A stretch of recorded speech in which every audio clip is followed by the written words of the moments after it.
हम लोग 5 लाख रुपए डिस्ट्रीब्यूट करने जा रहे हैं हैकाथॉन विनर्स में। हैकाथॉन क्या है और ये विनर्स कौन होते हैं? इससे पहले एक और चीज़ समझ लें जो ज़्यादा ज़रूरी है कि हम क्यों करने जा रहे हैं। आप ज़िंदगी में अगर देखें ना, कुछ लोग किसी भी तरह का कंपटीशन हो, चाहे वो टेक्नोलॉजी हो या कोई भी ज़िंदगी की फील्ड हो, वो मुकाबला किए बगैर ही हार जाते हैं, शुरू ही नहीं करते। कुछ लोग शुरू करते हैं, एफर्ट करते हैं और नहीं जीत पाते, और कुछ लोग एफर्ट करते हैं, लगातार एफर्ट करते हैं और जीत जाते हैं। ये जो विनर्स होते हैं ना, इनमें एक ख़ास बात होती है, इनको ये पता होता है कि जो हम कर रहे हैं वो क्यों कर रहे हैं, उसका रिवॉर्ड क्या होगा। इनको अपना रिवॉर्ड बहुत क्लियरली नज़र आ रहा होता है। तो मतलब रिवॉर्ड जो है वो एक ड्राइविंग फोर्स है जो आपको जीतने की तरफ लेके जाता है, जो आपको हिम्मत देता है, एक मोटिवेशन देता है। आप ज़िंदगी में जो भी कर रहे हैं, अपने आप को हमेशा याद करवाएं, रोज़ याद करवाएं कि whatever you are doing, why you are doing, और जो आपको एट द एंड रिवॉर्ड मिलने वाला है वो आपके लिए कितना बड़ा है, और आप हमेशा अपना रिवॉर्ड बड़ा सेट करो। हैकाथॉन भी एक रिवॉर्ड है। अब ये हैकाथॉन क्या है, डॉक्टर साहब ज़रा बताएं, हैकाथॉन क्या है और कितनी तरह का? हैकाथॉन दो तरह का है, क्योंकि हमारे पास जो बच्चे पढ़ते हैं वो उसमें से कुछ बच्चों का एक बात, कंप्यूटर सॉरी मैं साइंस आपकी का। बात काट लूँ, ये ऐड करना ज़रूरी है। ये free artificial intelligence course start किया था, ना किसी बच्चे से पैसे लिए, ना कभी लेने हैं, ना हमारे एजुकेशन में कभी पैसे लेने का कोई इरादा है। फ्री में एक इनिशिएटिव लिया था जिससे बहुत फ़ायदा हुआ। अब बच्चे जिनको ये का पता नहीं था वो एक मकाम तक पहुंच गए हैं।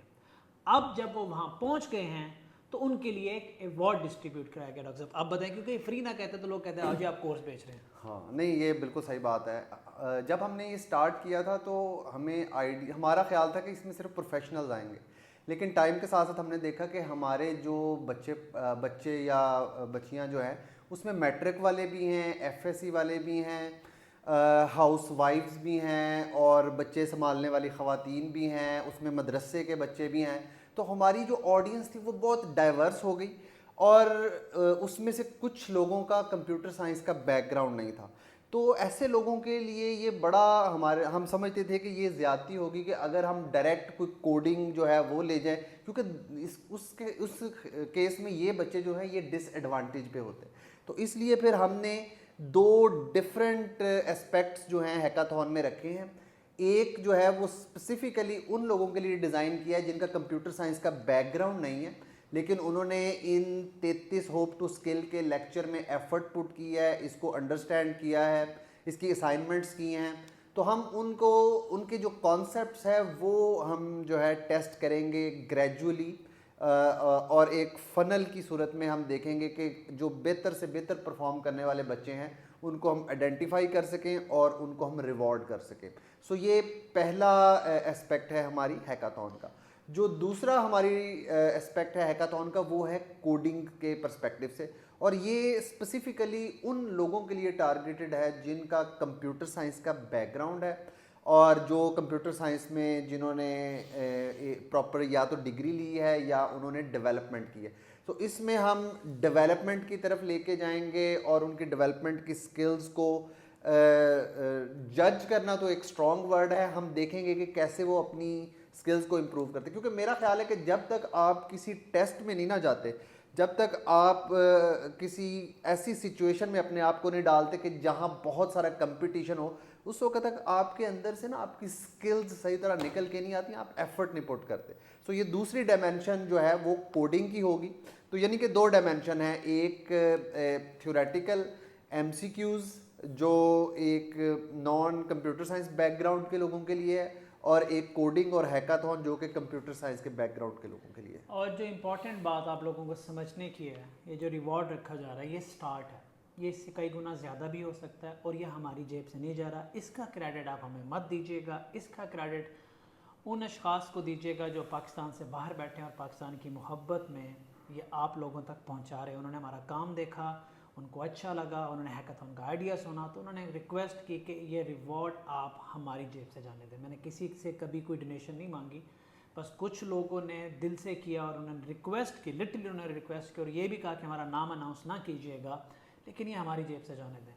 मैं चाहूँ तो वो इससे ज़्यादा भी दे सकते हैं, हो सकता है वो इससे ज़्यादा हो जाए, लेकिन वी मस्ट से थैंक्स कि यार कितने अच्छे लोग हैं जो पाकिस्तानी बच्चों का इतना ख्याल रखते हैं। हमारी बस में था जो हमने किया, और लोग हमारे साथ जुड़ते गए और बहुत बड़ी टीम बन गई और इस तरह से हम आगे बढ़ते रहेंगे। हैकाथॉन जो है, हैकाथॉन एक दिन का कंपटीशन नहीं है, ये ग्रेजुअली आप लोगों को इन्वॉल्व करेगा और इवॉल्व करेगा, ठीक है। आप आहिस्ता आहिस्ता ट्रिकल डाउन होते जाएंगे, लोग आएंगे। आपको जब पता चल जाता है ना आपकी ज़िंदगी में कमियां क्या हैं, याद रखें आप उस वक्त मजबूती की तरफ बढ़ना शुरू हो जाते हो, आप स्ट्रॉन्ग होना शुरू हो जाते हो। आपको पता होता है कि मैंने अपनी एनर्जी कहाँ लगानी, मैं क्या कर सकता हूँ, क्या नहीं कर सकता। ये किसी मेंटोर के लेक्चर से बहुत बेहतर है, ये किसी मोटिवेशनल लेक्चर से बहुत बेहतर है, ये किसी बुक पढ़ने से बहुत बेहतर है कि आप खुद को एक्चुअली टेस्ट कर रहे हो, आप अपने आप को देख रहे हो। और ये जो हमारा इनिशिएटिव है अगले बैच में इससे भी बड़ा होगा। आप जब पहले हैकाथॉन में रिजल्ट्स आएंगे, आपको अपनी कमज़ोरियाँ पता चलेंगी। जस्ट इमेजिन जब हम अगला बैच पढ़ा रहे होंगे तो आपको कितना फ़ायदा होगा। याद रखें, जब आप किसी चीज़ पे स्टक होते हो ना, ब्रेन स्टक होता है और उसका जवाब आपको कहीं से मिलता है, तो सारी ज़िंदगी उस जवाब की दोबारा ज़रूरत नहीं होती। क्योंकि जब किसी चीज़ में फंसने के बाद आप निकलते हो तो दोबारा कभी उसमें नहीं फंसते हो, क्योंकि ह्यूमन नेचर है, वो आपका हिस्सा बन जाता है। So this is the purpose of hackathon. It be a ongoing process. हम इसको कवर करेंगे in few weeks starting from 30 September, date बताना तो मैं भूल ही गया, 30 सितंबर को ये स्टार्ट हो रहा है। सैटरडे लाइव जाएगा 7 सवा 7 तक, सवा 7 आप माइंड में रखें, 7:15 पे हम लाइव आएंगे। वहाँ पे MCQs का हम लिंक आप लोगों को देंगे, आप वो अटैम्प्ट करेंगे, उसकी ख़ास लिमिट होगी। आप चाहें तो ChatGPT यूज़ कर सकते हैं, कोई मसला नहीं है। जो अच्छा ChatGPT यूज़ करे, अगर करना भी है तो प्रॉम्प्ट इंजीनियरिंग आपकी अच्छी होनी चाहिए, फ़ायदा कोई नहीं होगा, मैं अभी बता रहा हूँ। लेट्स डू इट इंशाल्लाह, let's start, see you all there, thank you.